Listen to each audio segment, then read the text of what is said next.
He was born and he didn't pink up right away. And he was our second baby, so we knew, it was taking longer to get him to us. The pediatrician who listened to his chest said his heart sounded very abnormal. And so on the first day of life, they transferred him here to Riley. It was really scary. They told us we couldn't ride in the ambulance because he was on some medication that he could stop breathing.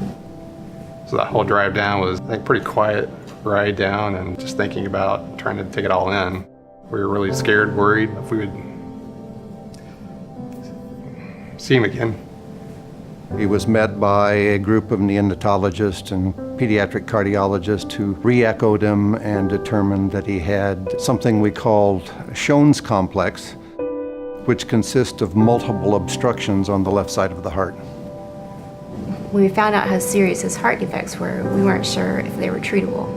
But we found out that, Dr. Brown was a world-renowned heart surgeon. He told us anything that needed to be done for a child's heart could be done at Riley.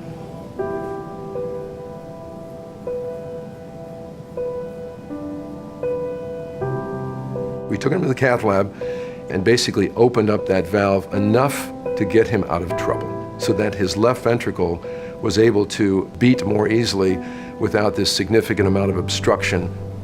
It took a while before they could tell his heart was stable enough to go home. So we weren't sure if he would need the open heart before we left or not, and they weren't either.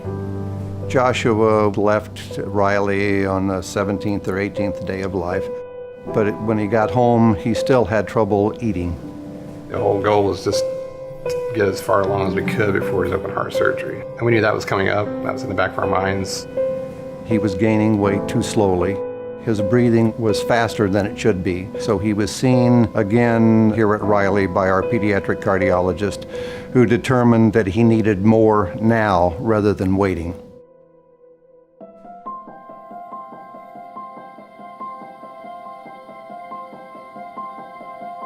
One of the really things I remember about Dr. Brown was he said, I'm going to treat Josh as if he's my own grandson. I want to do my very best. So he was taken to the operating room when he was about 9 pounds and 8 weeks of age. Dr. Turrentine and I completed the Ross-Kono operation, which in an 8-week-old baby is a tour de force. And I think Joshua might have been the 3rd, 4th, or 5th youngest child to ever undergo the Ross-Kono operation, for sure in Indiana and maybe in the Midwest.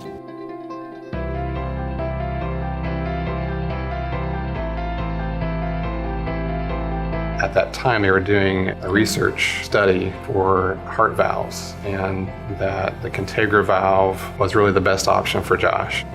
We were able to replace your bad valve with a valve from another part of your heart, and then replace that valve with a Calvane.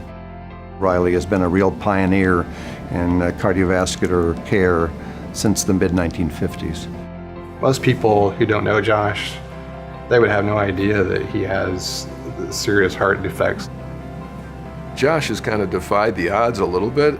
He's 13 years old, and this has been in for essentially 13 years. Even when we put these things in fully grown people, we kind of hope to get 10 years. I know when I was little, everyone was saying, he won't be able to do this, he won't be able to do that. So I've just kind of made it my business to really show them wrong. His quality of life is so much better because of that valve and that research study. The slogan is "Hope happens here," and it really does. Because I have hope that they can do it again.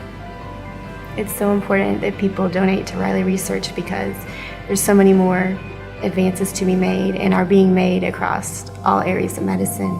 So children's quality of life can really benefit from those donations.